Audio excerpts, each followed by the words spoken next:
Hi, this is Reb from Hunterson Farms. Today, you come out closer. We're going to show you a little bit about building confidence in your puppy. We just fed Julia. This is Julia. So we don't use a collar. We use a loop lead. And we take her for a walk. But we don't try to make her heel. We don't try to make her do any disciplinary. The only thing we're trying to do is keep her on a sidewalk and let her enjoy herself and do what we call an adventure.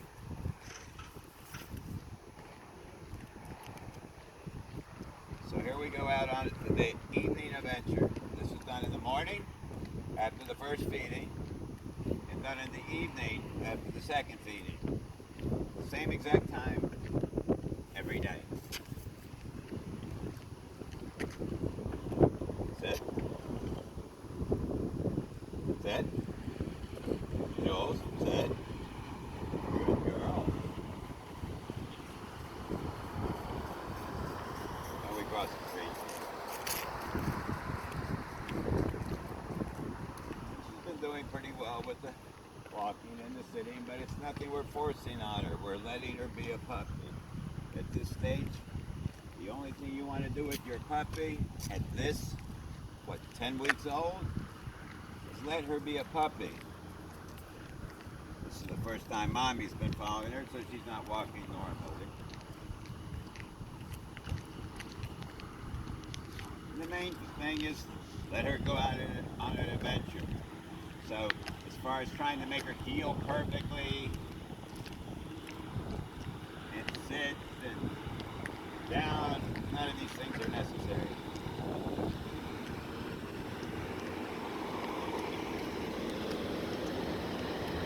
Now on the YouTube, we've noticed there's lots of videos of people training 10-week-old puppies, which to me I find ridiculous. And at this age, it's time to build your relationship with your puppy. Build your confidence with your puppy. You're at 2 minutes. Let your puppy, what was that? You're at 2 minutes and 20. That has nothing to do with it. Okay. On YouTube. So at this point, we're just going to work with the puppy, walking and having a little adventure. Trying to always keep it on the sidewalk, because everything we're doing right now is going to build the foundation for the puppy for the rest of its life. If you can find something like this, this is a great place to teach it to walk on a lead. If you'll stand over here, she'll quit trying to come up. Come on. Okay. Normally I do this on the way back. She knows what we're doing. Okay, I always let her come up by herself. We go back on our adventure. You notice there's no heel, no heel. And it just let her free walk.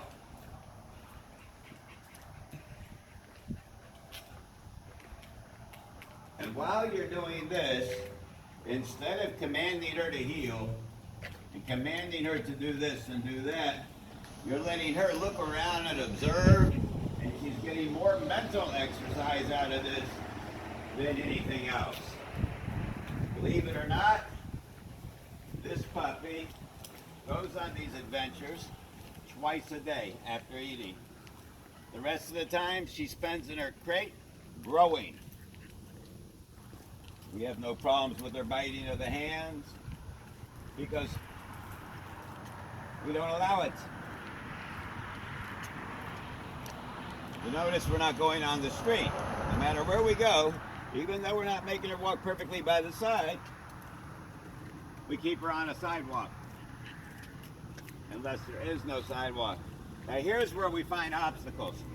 This is the back of an elementary school. And these are the coolants.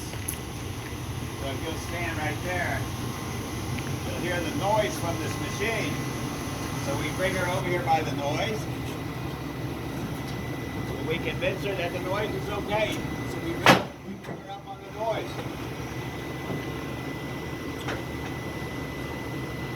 And let's see if we can get her to sit. on top of the machine that's actually hot and vibrating and making noise. Come a little closer, they can hear the noise. And not be scared, see? She's being calm, she's not jumping off. We're actually sitting on her, whatever these things are, radiators that cool off the refrigerators for the elementary school. We're building her confidence in us. That no matter what we do, we're going to keep her safe. Hoping in the future, she's going to do that for us. She's going to keep us safe.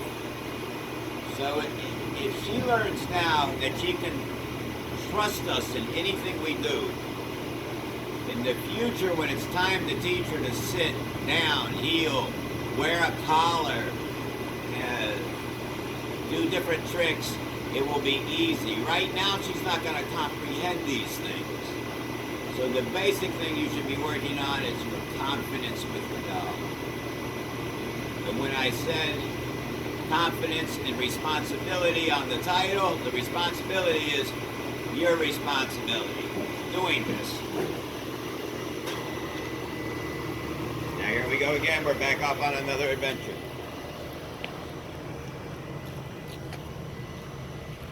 Now, I noticed on YouTube a lot of the people that are trying to train 10-week-old puppies to do things dogs shouldn't even start being trained to do till they're 6 months old, with steps and different types of obstacles you would have to go out and buy at some type of store and spend a lot of money on.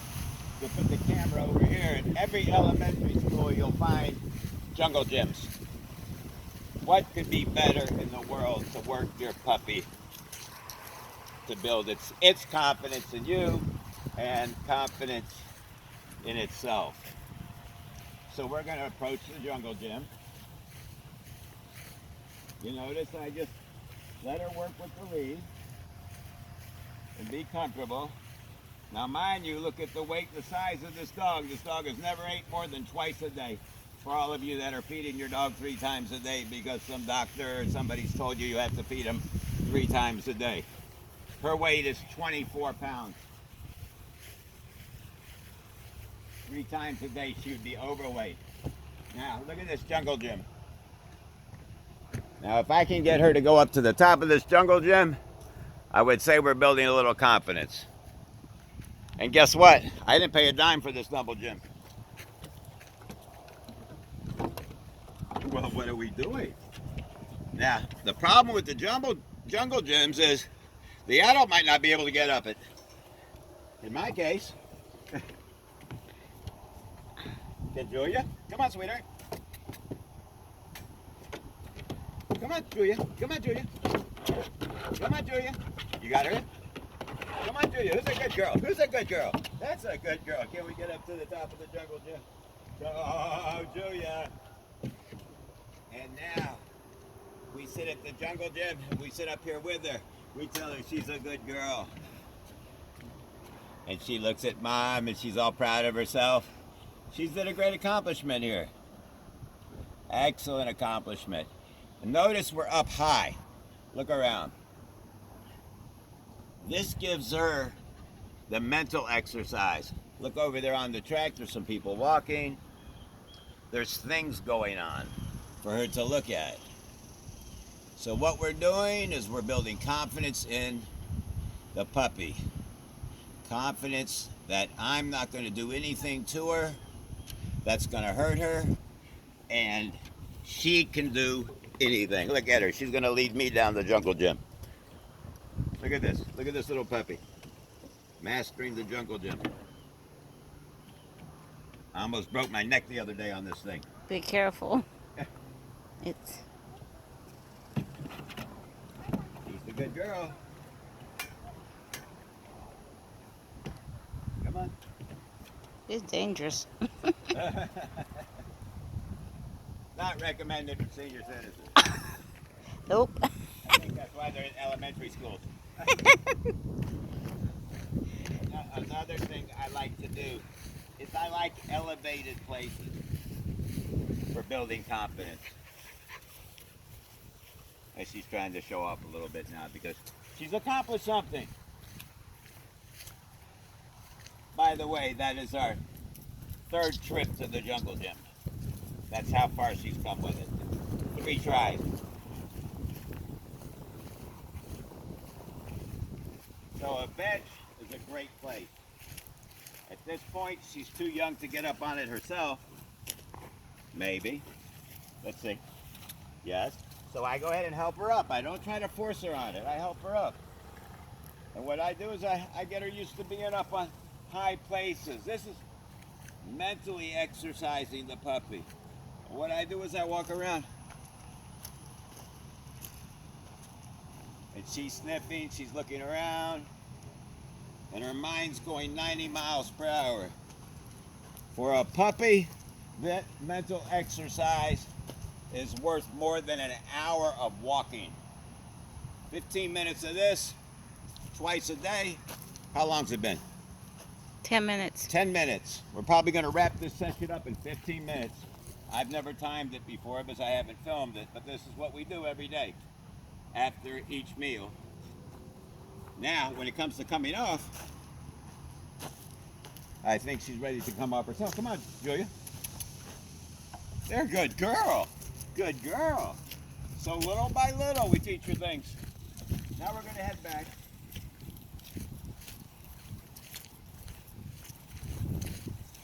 And notice the lead.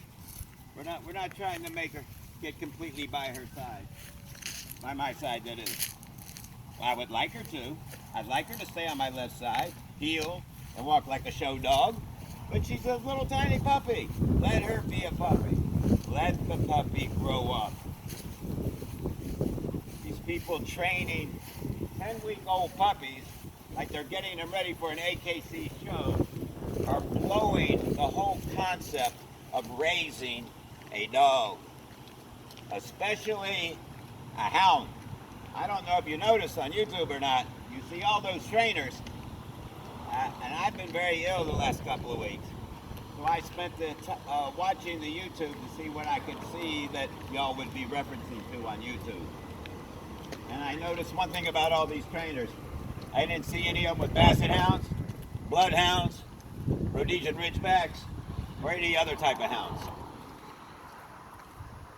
They were training basically terriers. And you can teach a terrier to do anything. And by the way, anybody can be a trainer. There's no licensing or regulation on it. So all the trainers you see on TV, on YouTube, they're no different than you, and they're no different than me. They're dog owners. Some of them have just spent a lot of time with dogs and have learned that they have a ability to understand dogs, and dogs understand them, and they love their dogs, and dogs love you. And if you spend time with your dog, it will do whatever you want it to. Have you noticed something? There's no bag with treats in it. This comes from a feed store. It's a lead for horses. It's got a nice comfortable loop on it. If she gets out of control and she starts biting the lead, you take it, you wrap it around her like this, and you push it through here, and you make it a little more strenuous on her, make a little halter out of it. And there's your harness. Boy, that cost me a lot of money right there, didn't it? I just turned my horse lead into a harness. So now we're going to get back up to this one. Once again, I try for elevations. Why? Confidence. So here, we're going to walk a little bit up here. Okay? You notice I'm holding her in a show walk style, but you might try to pull this up closer to the back of the ear.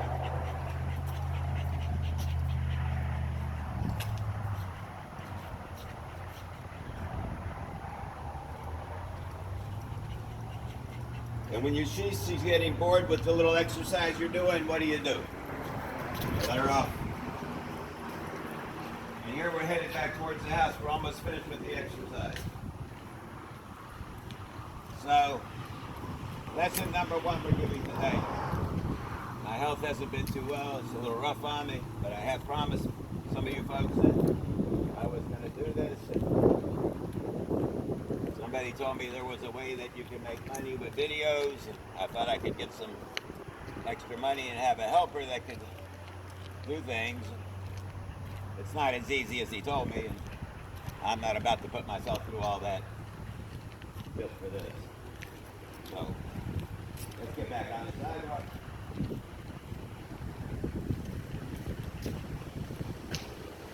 As you see, she's doing great. Fantastic. What you're seeing here is nothing more than you could want from a puppy. This is a puppy.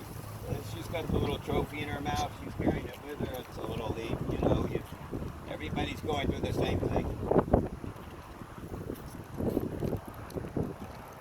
And there's another leaf. She's thinking about 2 trophies to bring home. We keep her on the sidewalk. We try to keep her on our left side. But if she varies off the left side, that's okay for the meantime. The idea is, can we walk her on a leash? And I would say at her age, she's doing extremely well.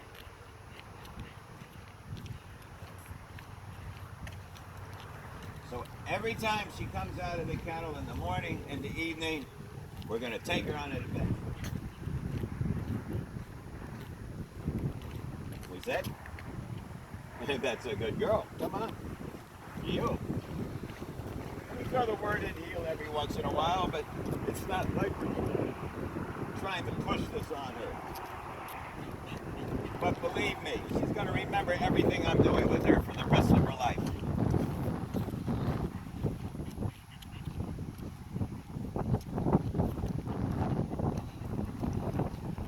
Now that we're finished with this,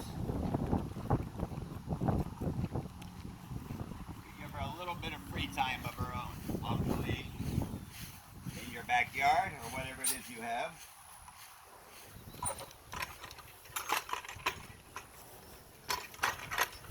Come on with the camera. Take her off the leash and let her just do a little wandering on her own. Here, come around here. I'll come in the chain. Oh, can you get over here to where the camera's not in the sun? Mm-hmm. You're doing well? Mm-hmm. Here, you can get these signs. They're cute. Can you? No, that one's not so cute. Little sign we put up there. You can find these on the internet. Kind of cute. Everybody that's been out here has seen them. Okay. So, how many minutes we got? 18. So there's an 18-minute exercise. And as you see now, the puppy's just wandering around in the yard, out observing things and looking at things and having a little free time off the lead. This is a horse lead.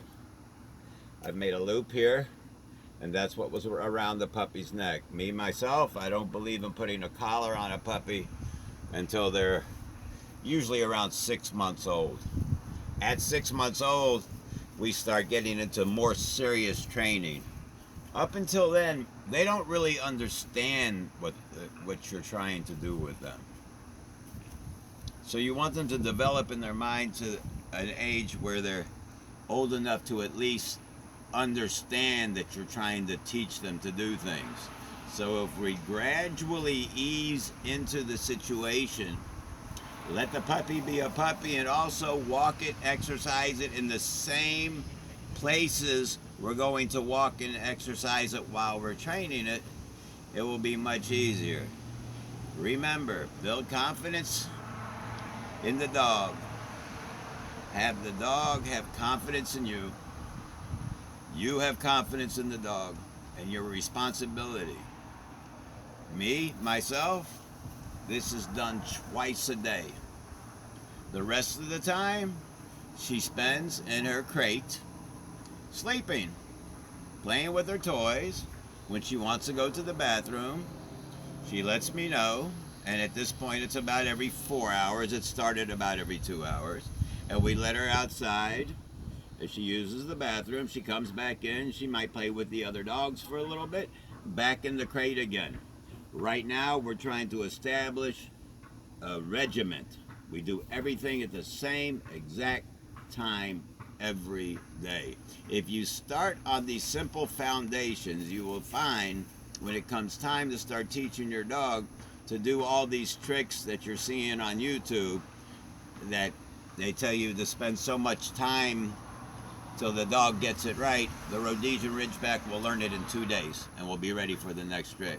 Thank you very much, and we'll see you next time on Rhodesian Ridgebacks at Hunterson Farms. God bless everybody.